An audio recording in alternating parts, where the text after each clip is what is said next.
9 मार्च हिंदी का 100% असली पेपर लेकर आ चुका हूं। नमस्कार प्यारे बच्चों, यदि आप राजस्थान बोर्ड क्लास 9 के स्टूडेंट हैं और 9 मार्च हिंदी पेपर की आप तैयारी कर रहे हैं तो ये वीडियो आप सभी के लिए होने वाली है। प्यारे बच्चों, आज की इस वीडियो में मैं आप सभी को हिंदी का ऐसा पेपर देने वाला हूं, यदि आपने ये पेपर 9 मार्च से पहले आपने तैयार कर लिया तो 9 मार्च को आप हिंदी के पेपर में 100 में से आप 100 नंबर फोड़कर आ सकते हो। जैसा प्यारे बच्चों मैंने आपको इंग्लिश का पेपर बताया था, सेम टू सेम वही पेपर आपके एग्जाम में आया था, वैसे ही मैं आपको हिंदी का भी पेपर दे रहा हूं। इस पेपर को प्यारे बच्चों जितना हो सके आपको शेयर करना है।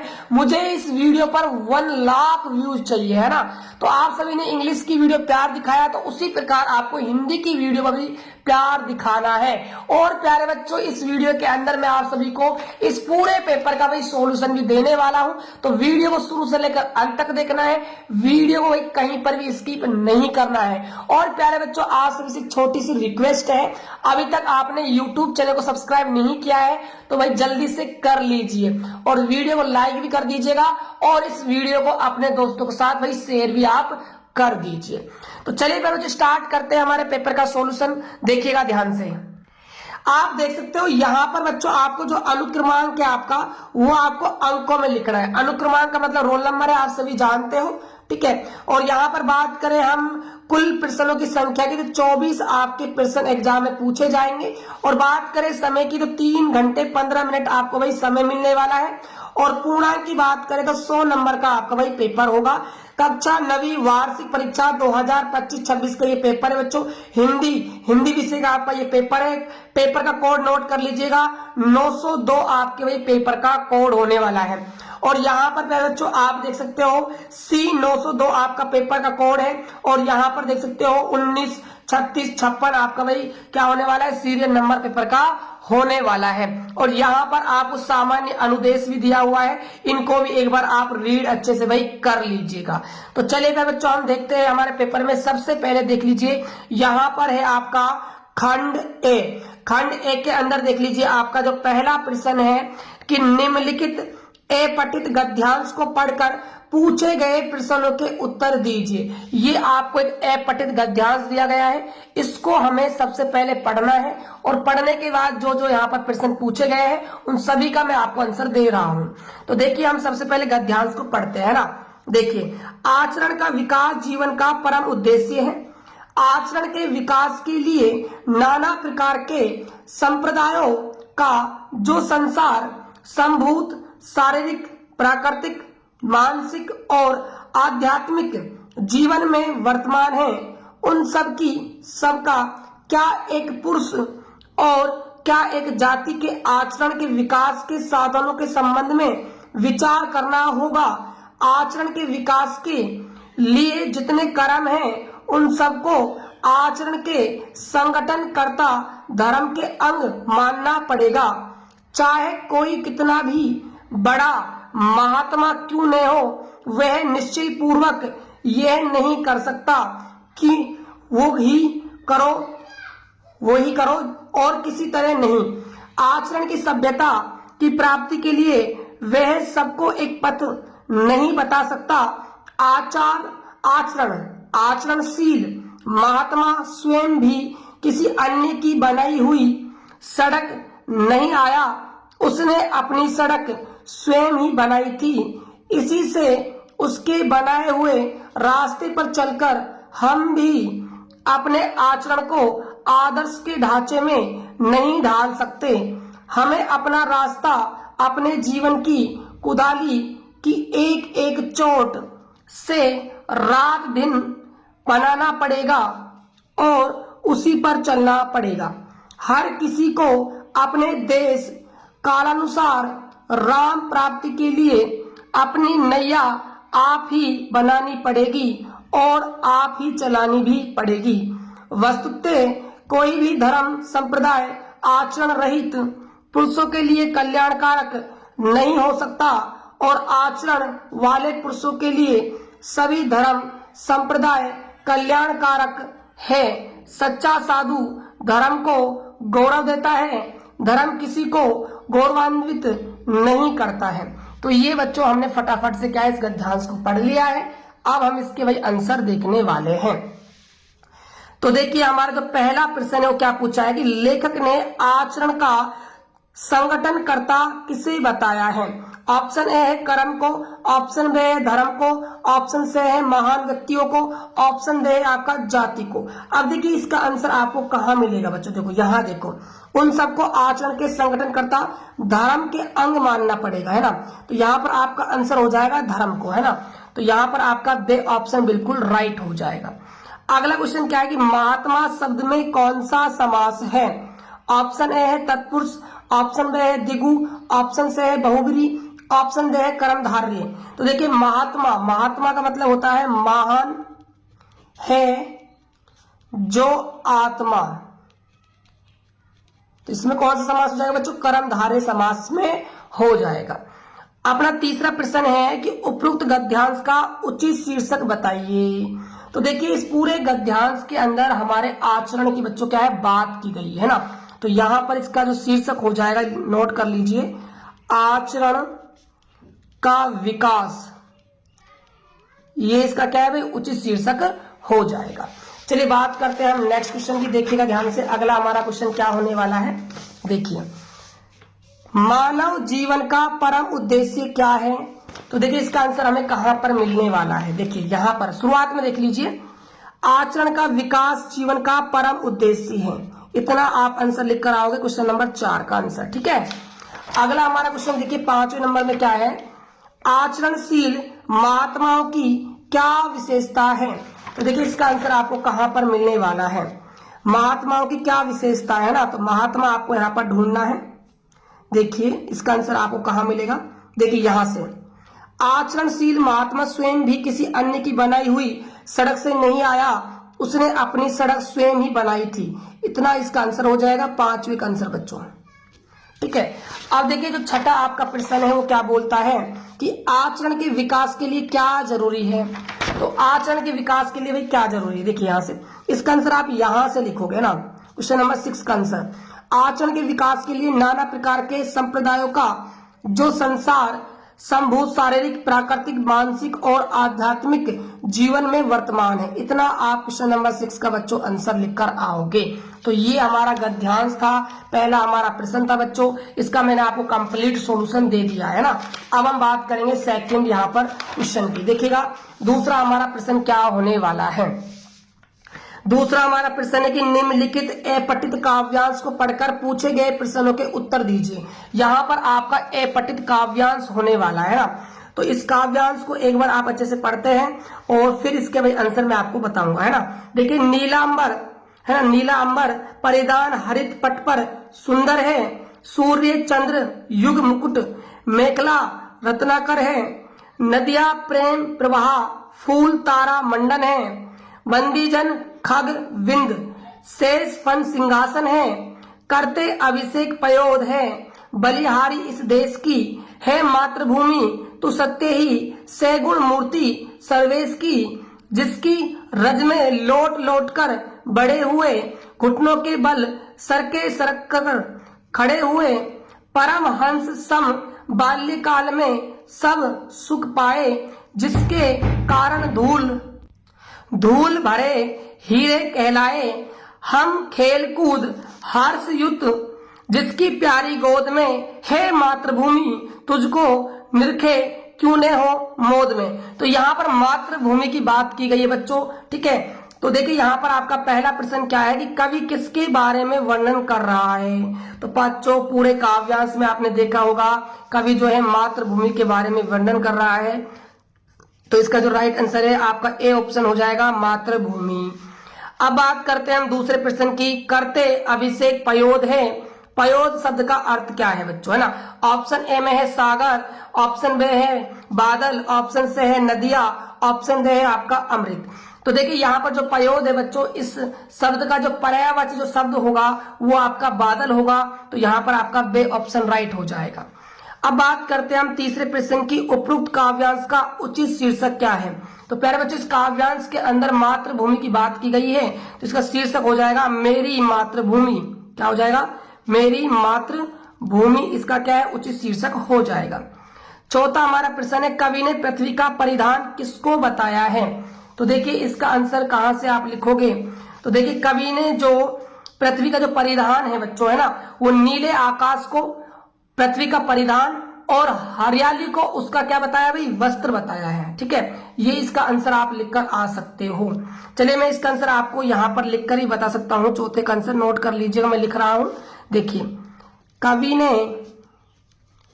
नीले आकाश को पृथ्वी का परिधान और हरियाली को उसका वस्त्र बताया है। ये इसका आंसर हो जाएगा। ठीक है, ये चौथे प्रश्न का आंसर है भैया ना। अब देखिए आपका पांचवा प्रश्न क्या है कि धूल भरे हीरे किसे कहा गया है?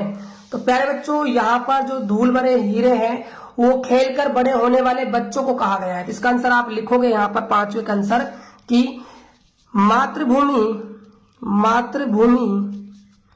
की धूल में खेलकर बड़े होने वाले बच्चों को धूल भरे हीरे कहा गया है। ये वही इसका आंसर हो जाएगा। ठीक है, चलिए अगला हमारा प्रश्न है छठा नंबर का कि मातृभूमि का सिंहासन किसे बताया गया है? तो देखिए मातृभूमि का जो सिंहासन है बच्चों, यहाँ पर शेष फन को बताया गया है ना। तो यहाँ पर शेष नाग के फन को हो जाएगा आंसर इसका, शेष नाग के फन। ये इस क्वेश्चन का भाई आंसर हो जाएगा। तो चलिए हमने दो प्रश्न हल कर लिए हैं। अब हम बात करेंगे यहाँ पर खंड बे की। तो खंड बे के अंदर देख लीजिए तीसरा प्रश्न आपका क्या होने वाला है, दिए हुए बिंदुओं के आधार पर निम्नलिखित में से किसी एक विषय पर 250 शब्द में आपको निबंध लिखना है बच्चों, है ना। तो पहला आपका निबंध ए में पर्यावरण प्रदूषण एक समस्या है। इसके अंदर कुछ पॉइंट दिए हुए हैं जिनको आपको भाई लिखना है। पहला है प्रस्तावना लिखनी है इसकी, दूसरा है पर्यावरण प्रदूषण का कुप्रभाव, और तीसरा है प्रदूषण निवारण के उपाय, और चौथा है आपका उपसंहार आपको भाई लिखना है। चलिए आगे बात करते हैं हम। देखिए इसके अंदर जो है बच्चों, देखिए इसका जो आपका बे है ना, बे वाला कंप्यूटर शिक्षा का महत्व, और यहाँ पर देख लीजिए आपको प्रस्तावना लिखनी है और कंप्यूटर शिक्षा का प्रसार बताना है, और कंप्यूटर का विभिन्न क्षेत्रों में उपयोग लिखना है, और कंप्यूटर शिक्षा के लाभ, और फिर इसका भाई आपको क्या लिखना है, उपसंहार आपको लिखकर आना है। सेकंड बात करते हैं, बाल विवाह एक अभिशाप है। तो इसका प्रस्तावना देनी है, बाल विवाह की कुप्रथा, और तीसरा है बाल विवाह का अभिशाप, और चौथा है समस्या के निवारणार्थ उपाय, और पांचवा है उपसंहार। अब हम बात करते हैं देखिए जल संरक्षण जीवन सुरक्षण। इसकी प्रस्तावना देनी है, जल चेतना हमारा दायित्व है ये बताना है, तीसरा है जल संकट के दुष्परिणाम, और चौथा है जल संरक्षण के उपाय, और पांचवा है आपका उपसंहार आपको भाई तैयार करना है बच्चों। अब हम बात करते हैं यहाँ पर प्रश्न संख्या 4 की। पीटीएम में अध्यापक और छात्र के साथ उसके पिता से बातचीत का संवाद लेखन कीजिए। पीटीएम जानते हो ना बच्चों सभी, पीटीएम जानते हो ना, पेरेंट्स टीचर मीटिंग, है ना। उस पर क्या है, कोई संवाद लेखन तैयार करना है। इसके अथवा में क्या प्रश्न दिया गया, ध्यान दीजिएगा। आप भरतपुर निवासी श्यामलाल है, बीकानेर में अध्ययनरत अपने छोटे भाई नगेंद्र को पत्र लिखकर नियमित रूप से अध्ययन में मन लगाने की सलाह दीजिए। तो यहाँ पर आपको वही पत्र तैयार करना है। अब हम बात करते हैं यहाँ पर प्रश्न संख्या 5 की। विद्यालय में आयोजित खेल कूद प्रतियोगिता, उस पर 100 शब्दों में एक प्रतिवेदन तैयार कीजिए बच्चों। किस पर करना है, खेल कूद प्रतियोगिता पर आपको 100 शब्दों में प्रतिवेदन तैयार करना है। अब हम बात करेंगे यहाँ पर खंड से के प्रश्नों की। तो यहाँ पर प्रश्न संख्या हमारा 6 होने वाला है बच्चों की पूछा है। तो यहाँ पर पहला आपका प्रश्न है कि देखिए क्वेश्चन नंबर 6 में पूछा क्या है, निम्नांकित प्रश्नों में सही उत्तर वाला वर्णाक्षर कोष्टक में लिखिए। तो यहाँ पर देखिए पहला प्रश्न आपका क्या है कि निम्नलिखित में से पुरस्कार शब्द का विलोम है। भाई पुरस्कार का आपको विलोम बताना है। ऑप्शन ए है इनाम, ऑप्शन बी है सम्मान, ऑप्शन डी है आपका दंड और ऑप्शन डी है आपका महंगा। पुरस्कार का मतलब बच्चों होता है कि कोई आपने इनाम जीती है, उसके लिए आपको पुरस्कार दिया जा रहा है, मतलब सम्मानित आपको किया जा रहा है। विलोम पूछ रहा है मतलब दंडित करेंगे ना, ऑप्शन यहाँ पर से हो जाएगा। अगला हमारा प्रश्न है कि मूल शब्द से जुड़ा हुआ सही उपसर्ग है। स्वे प्लस में अवलंबन, बे ऑप्शन में है स्वे प्लस में अवलंबन और से ऑप्शन में स्वा प्लस में अवलंबन और दे ऑप्शन है आपका स्वे प्लस में अवलंबन। तो इसका सही जवाब आपका भाई क्या हो जाएगा, तो ये आपका स्वे प्लस में अवलंबन हो जाएगा, आपका बे ऑप्शन राइट हो जाएगा। तीसरा हमारा प्रश्न है कि बुढ़ापा शब्द में प्रत्यय है। तो ऑप्शन ए है आपा, ऑप्शन बी है आप, ऑप्शन से है अपा, ऑप्शन दे है आपका अप। तो जो बुढ़ापा जो शब्द है ना प्यारे बच्चों, इसमें आपका आपा क्या है, प्रत्यय हो जाएगा। ठीक है, अगला प्रश्न देखिएगा, पहाड़ शब्द का पर्यायवाची है। पहाड़ शब्द का भाई आपको पर्यायवाची बताना है। ऑप्शन ए है नग, ऑप्शन बी है शैवाल, ऑप्शन से है नदी, ऑप्शन दे है आपका धरा। तो देखिए जो पहाड़ शब्द है ना प्यारे बच्चों, इसका जो पर्यायवाची शब्द है वो आपका नग हो जाएगा, आपका ऑप्शन ए हो जाएगा। अब हम बात करते हैं पांचवें प्रश्न की। मोहन ने मीठा फल खाया, रेखांकित पद में कौन सा प्रसंग है। तो ऑप्शन ए है कर्म, ऑप्शन बी है संबंध, ऑप्शन से है अधिकरण, ऑप्शन डी है आपका कर्ता। तो देखिए मोहन ने, कर्ता ने कर्म को, है ना, कर्ता ने, कर्ता ने, कर्ता में आता है भाई ने, है ना, तो यहाँ पर कर्ता आपका क्या है, प्रसंग हो जाएगा। चलिए अब हम बात करते हैं छठे प्रश्न की। वाक्य में से प्रसंग किसके साथ आता है। बच्चों से प्रसंग किसके साथ आएगा, तो ये संबंध के साथ आएगा, यहाँ पर बे ऑप्शन हो जाएगा।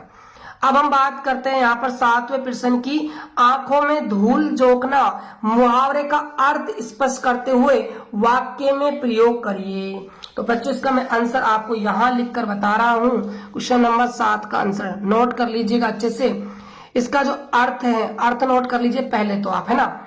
इसका जो अर्थ है वो क्या हो जाएगा, धोखा देना, धोखा देना।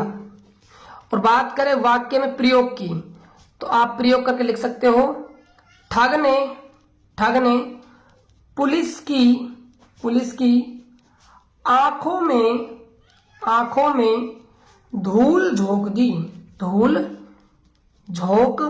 दी, ये आप लिख सकते हो। ठीक है, अब बात करते हैं हम आठवें प्रश्न की। देखिएगा यहाँ पर, आकाश पाताल एक करना मुहावरे का अर्थ स्पष्ट करो वे वाक्य में प्रयोग करो। आकाश पाताल एक करना, बच्चों ये क्वेश्चन नंबर आपका मैं 8 का आंसर बता रहा हूं। इसका अर्थ नोट कर लीजिए पहले तो आप।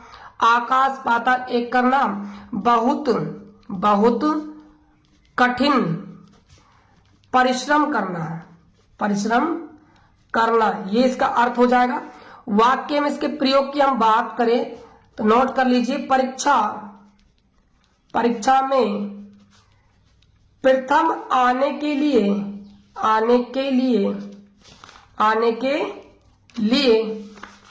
राहुल ने, किसने भाई, राहुल ने, आप अपना नाम भी दे सकते हो भाई यहाँ पर, है ना, आकाश पाताल एक कर दिया, ये इसका भाई क्या है, आंसर हो जाएगा। ठीक है, चलिए अब बात करते हैं हम अगले प्रश्न की। देखिएगा यहाँ पर, बच्चे चुपचाप अपना काम कर रहे हैं, नए प्रसंग का प्रयोग करो। यहाँ पर प्रयोग करना है तो आप यहाँ पर लिखकर आ सकते हो 9वें क्वेश्चन का आंसर। बच्चों ने आपने यूज कर लिया है, चुपचाप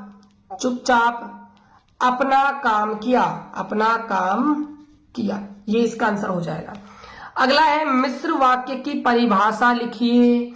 तो बच्चों मिश्र वाक्य की परिभाषा आप लिख सकते हो, जिस वाक्य में एक मुख्य उपवाक्य हो और अन्य आश्रित उपवाक्य हो उसे हम मिश्र वाक्य कहते हैं, ये इसका भाई आंसर हो जाएगा। ठीक है, चलिए बात करते हैं हम नेक्स्ट क्वेश्चन की। देखिएगा ध्यान से, अब हमारे आने वाले हैं लघुत्रात्मक प्रश्न। देखिए प्रश्न संख्या हम 7 की यहाँ पर बात करेंगे। छोटी बच्ची को बैलों के प्रति प्रेम क्यों उमड़ आया, ये आपको लिखना है। क्वेश्चन नंबर हमारा 8 है, लेखक ने उपभोक्ता संस्कृति को हमारे समाज के लिए चुनौती क्यों कहा है, ये लिखना है। क्वेश्चन नंबर 9 है सांवले सपनों की याद पाठ से क्या प्रेरणा मिलती है, ये आपको बताना है। क्वेश्चन नंबर हमारा 10 है प्रेमचंद्र जी फटा जूता भी ठाठ से क्यों पहने सके, है ना। 11 प्रश्न है लेखिका ने छात्रावास के जिस बहुभाषी परिवेश की चर्चा की है उसे अपनी मातृभाषा में लिखिए।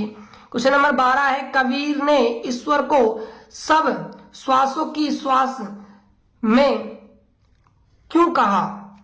आपका 13 प्रश्न है ललधक के अनुसार मांझी और उत्तराई शब्दों का आज से स्पष्ट कीजिए। 14 प्रश्न है ब्रजभूमि के प्रति रसखान के प्रेम का वर्णन कीजिए। 15वां आपका प्रश्न है कवि को कोयल का स्वर शंखनाद जैसा प्रतीत क्यों होता है। 16वां आपका प्रश्न है मेघ के आगमन की तुलना किससे और क्यों की गई है, ये आपको लिखना है। अब हम बात करेंगे निबंधात्मक प्रश्नों की। प्रश्न संख्या बात करते हैं यहाँ पर 17 की।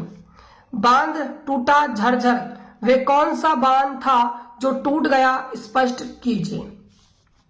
18 प्रश्न नोट कर लीजिएगा। यहाँ पर महादेवी वर्मा का जीवन परिचय आपको भाई तैयार यहाँ पर बच्चों करना है। इसके अथवा में क्या प्रश्न दिया गया है, महादेवी वर्मा के लिखने पढ़ने के संस्कार किस तरह विकसित हुए, ये आपको बताना है। अब हम बात करेंगे यहाँ पर खंड दे के प्रश्नों की। यहाँ पर होंगे अति लघुत्रात्मक प्रश्न। तो बात करें यहाँ पर प्रश्न संख्या 19 की। छोटी बच्ची को बैलों के प्रति प्रेम क्यों उमड़ आया, ये बच्चों आपको बताना है। बात करेंगे क्वेश्चन नंबर 20 की। लेखक सुमति को अपने यजमानों के पास क्यों नहीं जाने देना चाहता था, ये आपको लिखना है। 21वां प्रश्न है लेखक ने भारत के किस प्रधानमंत्री को गांव की मिट्टी से जुड़ा हुआ माना है और क्यों, ये आपको लिखना है। अब हम बात करेंगे यहाँ पर लघुत्रात्मक प्रश्नों की। तो यहाँ पर देखिए क्वेश्चन नंबर जो आपका 22 है बेगम साहिबा की चारित्रिक विशेषताओं का वर्णन कीजिए। यहाँ पर आपको वर्णन करना है। और बात करें क्वेश्चन नंबर यहाँ पर 23 की। उपभोक्तावादी संस्कृति के विभिन्न दुष्परिणाम सामने आने लगे हैं, आप उनका उल्लेख करते हुए इनसे बचने के उपाय बताइए। अब बात करें हम निबंधात्मक प्रश्न की। तो यहाँ पर क्वेश्चन नंबर 24 देख लीजिए। लेखिका की नानी की आजादी के आंदोलन में किस प्रकार की भागीदारी रही, ये आपको बताना है। बात करें इसके अथवा वाले प्रश्न की। रीढ़ की हड्डी एकांकी में सामाजिक खोखलेपन पर निहित व्यंग को स्पष्ट कीजिए। तो ये था प्यारे बच्चों आपका पूरा हिंदी का पेपर जो आपका 9 मार्च को होने वाला है।